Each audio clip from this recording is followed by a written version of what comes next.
All right, we are getting ready to make another video. Today's lesson is for first graders, and it is the same sort of lesson that we did with kindergartners. If you did the kindergartner lesson entitled Unique Drawing Experience, this is Unique Drawing Experience for first grade. The only real difference is the instructions are a little more complicated for first grade than they were for kindergarten. If you enjoyed the first one, you'll like this one as well. You're going to need light color construction paper. Serena's chosen a yellow for me this time, while she's gone with... kind of a peachy, like ripe peach color. Peachy, ripe peach color, okay. We both got kind of a peach color. His is just like not ripe, and mine is like perfectly ripe. All right. I don't know. Peaches that aren't ripe and are ripe. Okay. Here's what you're going to need also is you're going to need some type of coloring sticks or color pencil, crayons, markers, some type of color drawing device. So Serena's going to be using markers. This time I'm going to be using oil pastels. I've got a set of chalk pastels. I'm going to be using some of my chalk pastels in various colors. It's going to be a little messy. I've already made a mess with them just now. And so, don't laugh at me. Okay. I'm laughing at you. All right. So, again, you're going to follow directions with this one. It's sort of like the scribble drawings we've done before, but instead of just scribbling, you're going to listen to instructions. Follow the instructions, but how you follow the instructions might be different from how I follow them or Serena might follow them or any of the other artists. I want you to think about the process that artists go through as they choose where they're going to put their lines, how they divide their paper, and that sort of thing. So choose a drawing, something to draw with. I'm going to be going with a black or dark brown pastel. What are you drawing with? With your marker? Okay. All right. I don't really use a marker in case I mess up and have to flip it over because I don't want to use another piece of paper. Well, that's all right. You want to use crayon? Yeah. Okay, so Serena's going to go with crayon. We've got a pack of brand new 12 crayons here that she's going to use. So instead of marker, she's going to go with crayon this time. But you can use whatever material you've got laying around the house, okay? If you're having trouble finding materials, let me know if there's some way I can help you out. I certainly will. All right. So, we're going to do instructions. I'm going to call out instructions. You're going to interpret those instructions however you like. In other words, I'm going to tell you to draw something. How you think about drawing it's going to be different than how Serena might think about drawing it or how I might think about drawing it. You ready for the first direction? Yeah? All right. I don't know. All right, here we go. Draw 4 straight lines from one edge of the paper to the other. Okay, that sounds familiar. We did that before. We can do something like that. I think we're doing the exact same things we did last time. I'm not. Mine's going to be very different. Ooh, I know what I'm going to do. 4 lines that go from one edge to another edge. I don't want to do the one I did, so... 4? 4 lines that go from one edge to the other. Or to another edge. Any edge to any edge.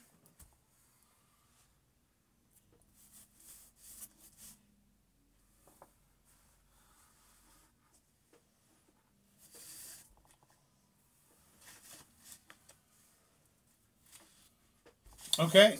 Now we're going to draw 2 more lines anywhere you want, going from edge to edge, but they have to cross over some of your other lines, okay? So 2 more lines, you're going to draw them going from any edge to any edge, and they have to just cross over at least one or more of the lines you drew before. This might obviously happen. This might be something you have to kind of plan. However you interpret those directions, those up to you, and how yours might look different from mine and Serena's is fine. Do we need to compare ours before we do this? No, you go ahead and do this part, and then we'll go compare it. Straight lines? However you want to draw them. 2 lines that go from one edge of the paper to the other, and they have to cross over some of the lines you've drawn before.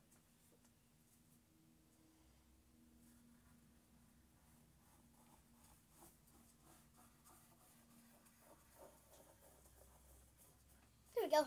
I did it over all of my lines. So let's look at what we've got differently. So I interpret them. Serena's lines got a little crazy. There were squiggles, but that's okay. Yeah, hers went a little wild. So mine crossed over, and they make little divided areas. However you did yours is going to be just fine.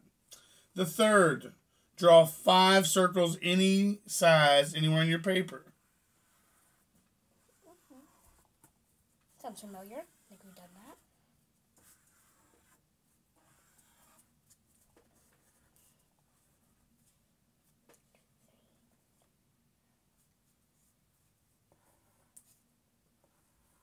There we go. Hope you have to draw another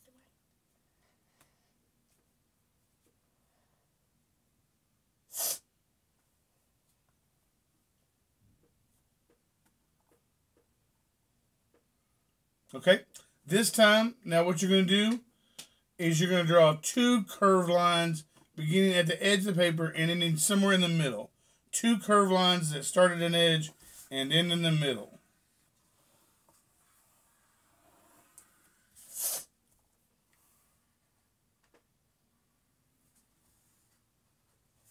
All right, so after all that drawing, this is what Serena and I have. After our circles and our curved lines, hold it closer so they can see. Excellent. All right, now we're ready to move on to the next one. I'm hoping that we do another 1 circle because I was trying to make mine like doo doo, like a heart. Well, all right. The next direction is fill in 3 of your 5 circles. Color in 3 of your 5 circles.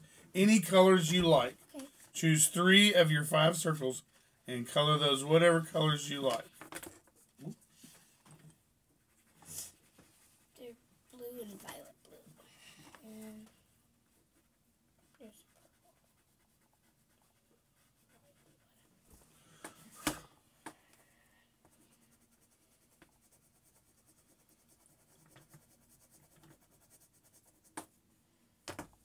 And if you have a parent or sibling at home, brother or sister who can help you out, they can call out different directions that I'm giving. They might change it up and have you draw 3 or 4 lines, or have you draw triangles or squares instead of circles. However they want to change it up and make it more interesting is up to them or you. If you want to make some decisions of your own that change yours the way you want it. And just like in class, I encourage you to start over if you don't like what you've got. But feel free to do more than just one. I've already had to these. start out. Have you? Yeah, like I started and I was like, no, I don't want to do the same thing I did last time. I love it. That means that you're in control of the decision making. That's awesome. There we go. All right, so 3 circles. We color 3 in? Yeah. Okay, I'm behind the times. Give me 1 second. It's fine. I'm patient, unlike some people. Unlike some people. So listen, if you're at home and you need to pause these videos, please do so. Don't feel like you have to keep up with us if we're moving fast. You know, this is not our first rodeo. We've been doing a few of these now. And so we tend to move a little faster maybe than you are moving. Just hit that little pause button. And then when you get caught up, just join us again. All right, so we've colored our 3 circles in. Mine look like this. Serena's looks like that. Like, kind of like a V, maybe. Awesome. All right, makes a V. The next instruction, are you ready? Mm-hmm. Fill in 3 of... Oh, my bad. Fill in 4 of your areas any way you would like. Now, just like we did with scribble art, as you can see, we've created lots of little areas. Here are like 4 little triangles, sort of. Here's a neat shape. This is one where my circle is cut in half there. There's 2 little half-egg shapes. You're going to pick any 4 shapes and color them in any 4 colors you like. I've got like a cloud in here somewhere. It does. That's because you got really crazy with that. With that one line there that goes to the middle, all those curves and squigglies going on in it. Now, what she did there was took a little artistic license. She did it a little differently, and that's good. That's okay. Hers is going to look very different than mine, and that's the way it's supposed to be.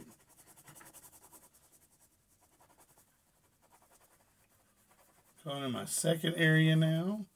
I'm still in my first area because I'm cutting in this cloud. Oh, okay, okay. It's going to take a while, but there you go. it'll be fine. It'll be fine, that's right. Ooh, I'll pick a purple. I really like purple. Purple is one of my favorite colors.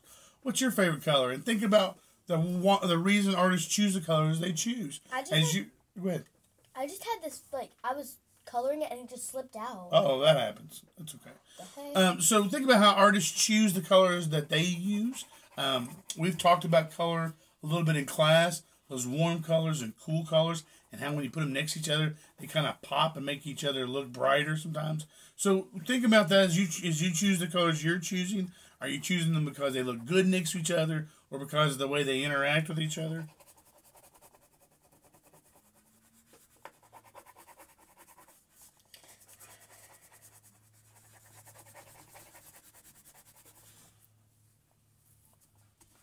Now, we talk about measures of success and what's going to make this, how we're going to know if we did it right. Well, this one is pretty simple. What we're going to look for, did you sort of follow the directions? That's kind of a measure of success in this one. But where I'm asking you to take some creative license, it doesn't have to be exactly the directions I gave, right? So what are the measures of success for this one?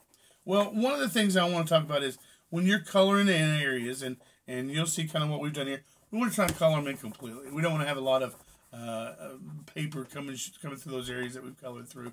We want those nice and complete. If you make a pattern, try to make it a nice clean pattern, that sort of thing. And then trying to make those lines nice and clean. If we have a lot of smudges, we want to try to maybe eliminate some of those. So really the measure of success in this is try to make it nice and clean. So to keep it like that, I'm going to make some erase. I'm going to do some erasing here. Because where I'm using that very dirty medium that we call chalk pastel, some of mine smeared a little bit. And I'm just going to clean it up a little bit so that my measure of success is being met. Are you done?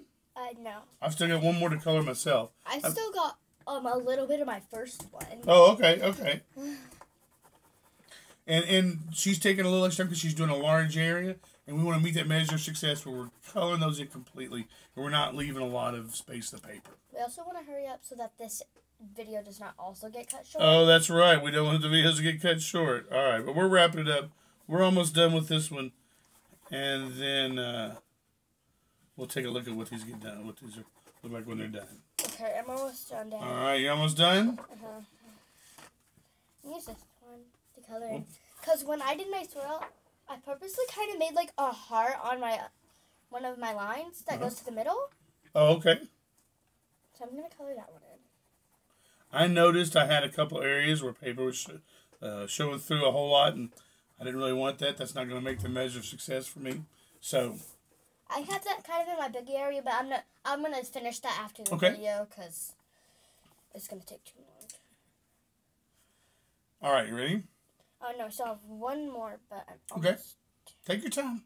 Take your time at home. Don't rush. Remember, hit that pause button if you need to. That's right. Hit that pause button if you need to. Thank you. I use so much of this crown that it's almost completely flat on both sides. Oh my goodness. And there's kind of a little bit of fun in just using your materials. Just using the art materials is a lot of fun. Okay, we're about 13 minutes into it. We got about 2 more minutes before this is going to cut off. So that's plenty of time. Get your last area colored in there, and we'll show them what these look like. And then we'll say goodbye for today and start making another video for the next lesson. Oh, right here. Did you break a crayon? It was already broken! If you break a crayon at home, it's all right, right? They're crayons. They break them. I don't know if you've noticed, but I've broken 2 of the pastels while I was drawing. It's just probably what happens to every artist at some time while you're using materials, particularly crayons, pastels, those type of things that break easily. All right, Serena's done. She's ready to show you hers. Oh, I love it. So she's chosen to use some cool colors, lots of purples and blues and greens. And then where she's used that red, look how that pops out. Again, think about those colors that artists choose and why they choose them. I've gone with a little more bright colors. And I think my area of emphasis, or the thing we look at most, is probably this bright blue because it's the lightest and brightest of all those colors. All right, thank you. Well, we're going to wrap it up today, and we'll say thank you. We'll see you in the next video.